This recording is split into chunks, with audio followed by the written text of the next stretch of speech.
Guys, what it is your girl Cadillac. Yes, I'm Cadillac Dixon. I'm the drama life prison wife. I'm the legally blind artist that is rapping and painting for justice, hoping to see justice before it all fades to black. Yes, it's your girl Cadillac. Anyways, guys, I got 20 minutes to chop it up with you before heading to work. Y'all see, I got my little checkered skin on, y'all. But yes, it is Friday. It is one of my closing shifts. I love closing. Girl, not like that. I don't really want to be working, but the fact that when you close, like you're getting through the slower part of the day, and then also it just goes faster. It's a lot less hassle than sitting up trying to get through a day shift. So I usually work 3 day shifts and 2 nights. So once I get to my night shifts, girl, I'm good. Because I know I'm closer and closer to my weekend. Anyways, I am up here. Your girl is up here counting her blessings. I had 3 small blessings, but I am not going to despise small blessings because small blessings this year, I believe, are going to turn into larger blessings. Yes. Okay, so my first small blessing for today, when I was going out earlier, me and baby girl had to go get them taxes did. So shouts out to AARP in the public library. They are doing taxes free. I know they're doing it in Florida, but possibly other states are doing it too. I think so, because I think it has you search by state and then by city. So get your taxes done free by AARP. Girl, that sounds like a commercial or something. Online. So that was good. But I was rushing this morning. So blessing number 1 came when I was rushing to go print out my documents for the taxes. And I went to the FedEx Kinkos. Usually I always make the joke that it's a print and stay, because it says print and go. So you send your documents, you email them, and then you just print and go. Girl, every time I go to print and go, I have to print and stay because it's always something wrong. So today I was able to print and go. But the thing is, when you use your debit card, and my debit card is all the way almost to the zero where the front is touching the back. You know how when you get hungry and you like so hungry that your stomach touching your back? Girl, my bank account is like that. It's touching his back. Its stomach is touching his back. I got barely anything there, right?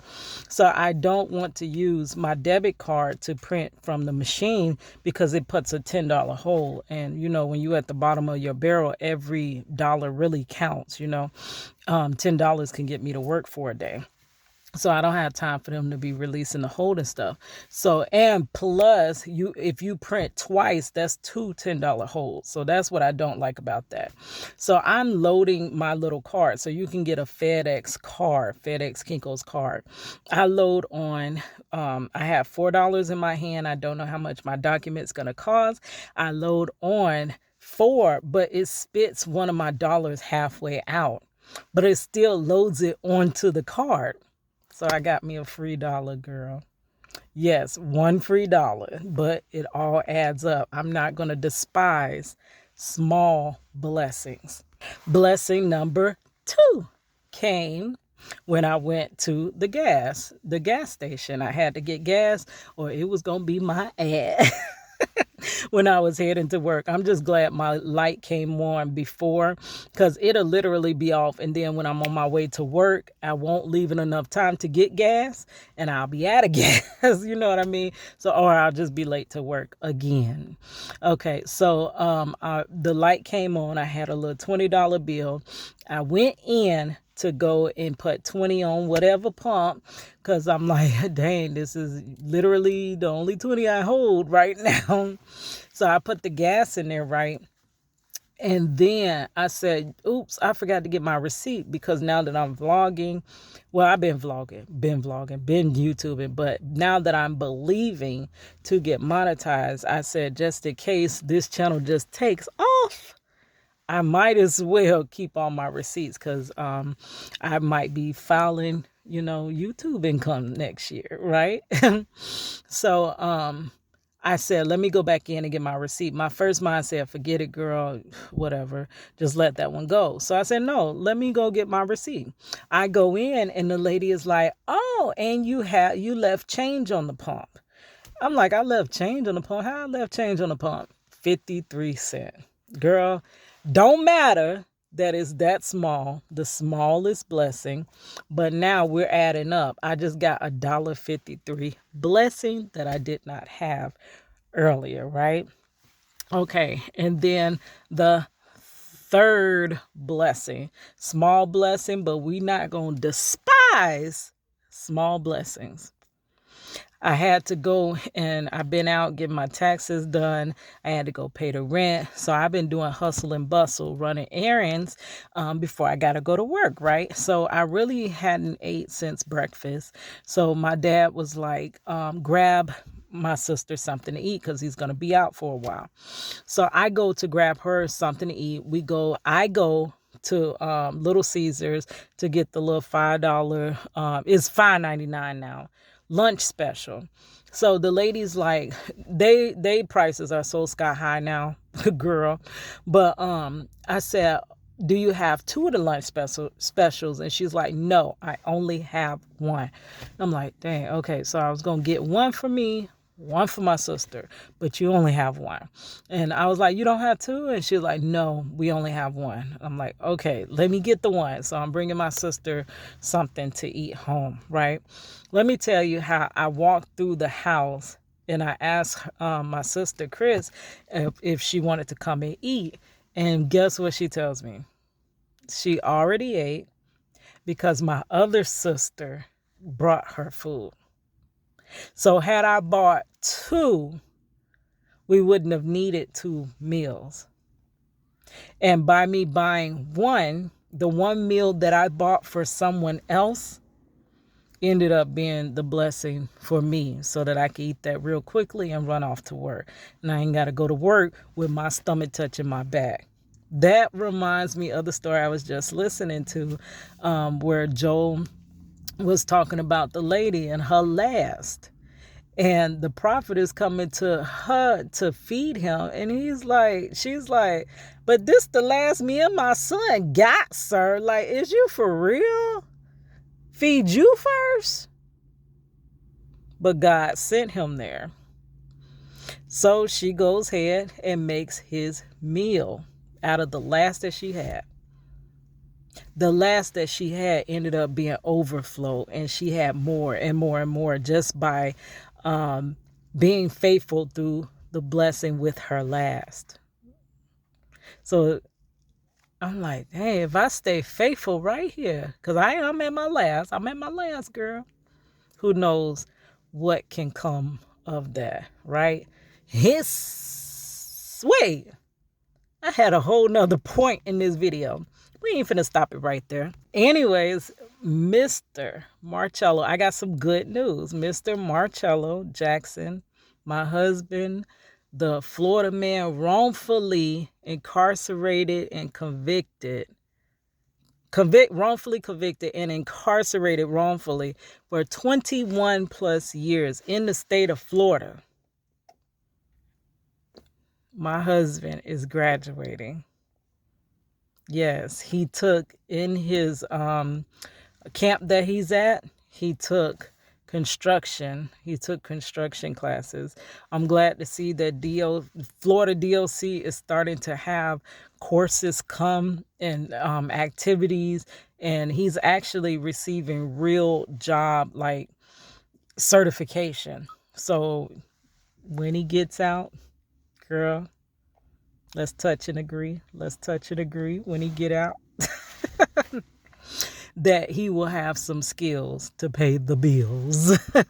I was just literally watching a video like that from Rajiva the ruler. Y'all know she was my last project, Reach the World. And it was so ironic that I had mentioned her specifically as I was drawing her. And I was like, you guys go support her because she is a returning citizen. And the more we support our returning citizens, the better our society as a whole is going to be. See, we as humans and the people, the powers that be wants us to be fragmented. The more we are broken apart and we're at odds with one another, the more weaker we are. We're stronger together. I need you and you need me. That sounded like some Barney stuff, but I literally do need you. Let's think about if you came together with me and helped me with my project Reach the World. Girl, I might can reach the world, but as long as it's me on my own doing it, am I going to get anywhere? I could possibly, but I doubt I'm going to reach the world. I have reached my Orlando, my hood, my city and the surrounding cities. Yes, even Tom Joyner and them know who I am. When he used to come to town, he'd be like, "Where's my girl? Where's my girl that be doing them hand painted t-shirts?" Yes, but together it can always be bigger. Let's think about my GoFundMe for legal defense for my husband, or his petition, his change petition. Let's take those things as a example for him to get a new trial, right? Either way, if I can get money or if I can get the change petition, I literally, everything I've seen, I have seen somebody freed from that. I've seen a case where a guy got freed from a change petition. Are you freaking kidding me? So that means it can work. I have seen somebody, y'all see my project Reach the World, where I'm drawing celebrities and now YouTubers to break the story of my husband's wrongful conviction. Baby, there are 2 stories of 2 people that I have been introduced to that have done the same thing. One guy, he got himself freed from a wrongful conviction in prison from painting golf courses. That's crazy. From painting. His painting got him recognized, and that opened the door for people to listen to his story and for people to finally hear him as he said he was wrongfully convicted, because before that nobody cared, right? There was another situation where this guy was drawing, and when Obama was in office, he drew a portrait. It was some type of painting of Obama. I can't remember the specifics, and Obama pardoned him. It was off of that artwork. So I've literally seen everything that I do and I attempt actually work for another human being. That means it can work. It can happen, right? It just takes me to do it and somebody else to follow it through, or else's to follow it through, right? So together, we could all bring about change in this world. But separated like this, it ain't gonna too much happen. But I was saying in that video of how we need to support our returning citizens, because when they return to our society, right? Not everybody got long sentences like Marcello Jackson, and not everybody got, even Marcello Jackson gonna get out one day. It's going to be the year of 2039 when Marcello Jackson gets out, if all other attempts fail, though we are believing and receiving something else. If everything else fails, Marcello Jackson's release date is in 2039. Girl, you know 2039 going to be here before we can turn around. So if they have not rehabilitated Marcello Jackson in the 39 something years that they kept him, what do you think happens when he gets out? With no support system, without being able to find a job, because that's what Rajiva was saying. It was hard to find a job. The hardest part was to find housing. If you can't, and I didn't even know that, she literally cannot be homeless. I found that out in another video that she did about the hardest thing getting out of prison was finding housing. And she was saying, if we think it's hard, because it's darn near impossible. Y'all know it was 3 of us, me, my aunt, and my cousin, looking, and a couple other people I know, looking for apartments in Florida. And it is hard. But think about how much harder it is. It's escalated when you're a convicted felon returning back to society. So if they don't have housing, they don't have a job, Can you tell me what you think they gonna do? I mean, when anybody, not even just the returning citizens, if your back is against the wall, you got kids, if you have kids, even if you don't have kids and you got to feed yourself, you don't think you're going to find a way to feed yourself? I'm not condoning anything, but what I'm saying is you have to come off of that high horse, that holier than thou, and stop just judging, looking down, judging people, and try to figure out why people are doing what they do. It's not always the same reason. It's not always it's everybody out there thugging and this and this and that. They just want to. It could be. It could be. But it could be other reasons as well. People are going to find a way to eat. People are going to find a way to survive. So if we want them to not survive off of taking from us who work to live and live to work, don't we need to make ways for them to make it in this society? The harder you make it for them when they return, baby, the worse off your community gonna be when they return to your community, right, girl? See, when you start to shift perspectives and look at things from not just your vantage point, look at it from everybody's vantage point, then and only then can we start to move forward. For me, that's actually one of my biggest downfalls, though. I look at things from everybody's standpoint. So it's a catch 22. When you look at stuff from everybody's perspective, you start to open your eyes to what could be causing something else and stop judging so much. We all know that when we stand in those same shoes that we judge, we want a lighter sentence than we give to the ones that we have judged. So judgment will stop where you stepping into that shoe and looking at that different perspective will start, right? But for me, I'm an empath, and I'm glad God revealed that to me this year, because I was Googling last year, I was Googling what the heck is wrong with me. I knew it had to be something psychologically wrong with me, the way I deal with people, how I constantly and continuously put others before me, others' needs before me, even to the detriment of myself. And then the others say, here, you help me, kiss my ass. That's exactly how they treat me, right? But I do it too much to the extreme to where it causes detriment.